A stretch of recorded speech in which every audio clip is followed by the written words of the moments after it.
नमस्कार, Hindi dictation YouTube channel पर आप सभी का स्वागत है। प्रतिलेखन संख्या 10 लिखेंगे 5 सेकंड में। रेडी हो जाइए।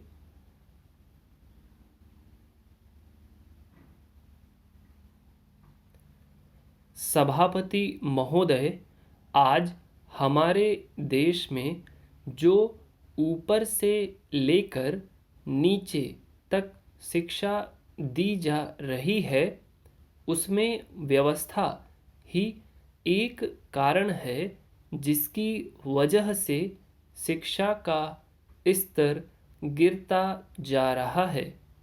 मेरा अपना विचार है कि जो शिक्षा प्रणाली है और जिस रूप में शिक्षा दी जा रही है, वही अनुशासनहीनता का भी कारण है।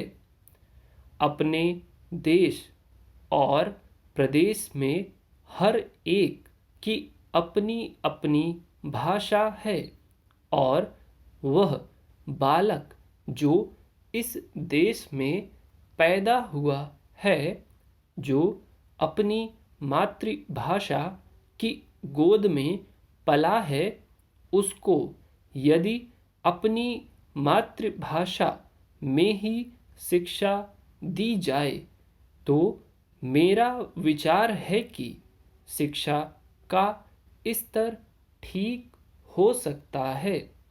जो सबसे बड़ी भूल और कमी सरकार के द्वारा दी जाने वाली शिक्षा के संबंध में हो रही है, वह यह है कि बालक की मातृभाषा में शिक्षा न देकर उसको उस भाषा में शिक्षा देने की व्यवस्था की गई है जो हमारे देश या प्रदेश की भाषा कभी नहीं रही। मेरा अभिप्राय विदेशी भाषा अंग्रेजी से है।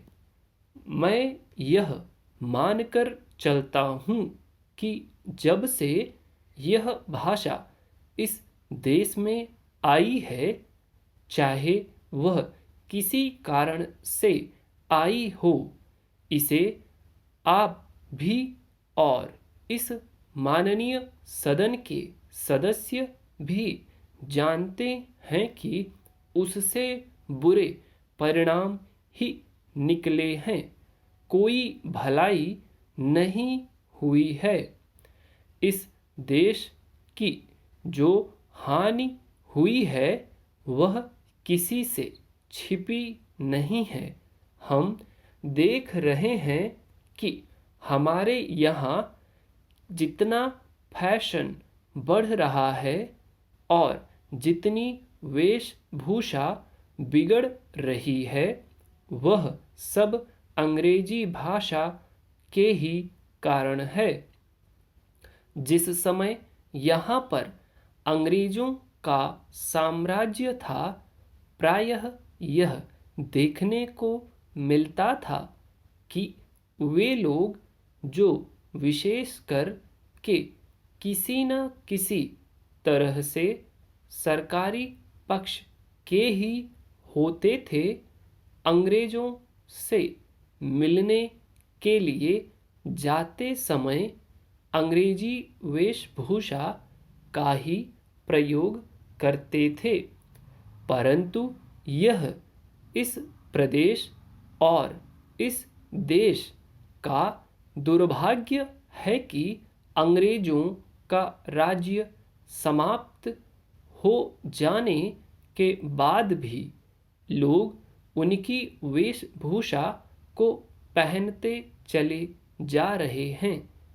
इससे जो प्रभाव हमारे देश के फैशन पर पड़ा, उससे लाभ के बजाय हानि ही हुई है और हो भी रही है। मेरा ऐसा विचार है कि अंग्रेजी वेशभूषा से इस देश को बहुत हानि हुई है।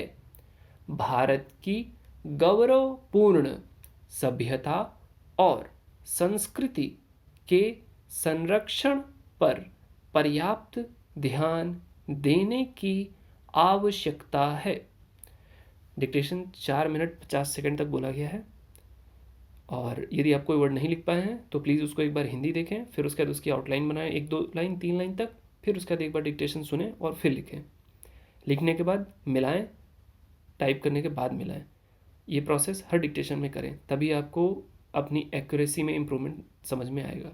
वीडियो अच्छी लगी तो लाइक कीजिए, चैनल को सब्सक्राइब कीजिए। Thank you very much.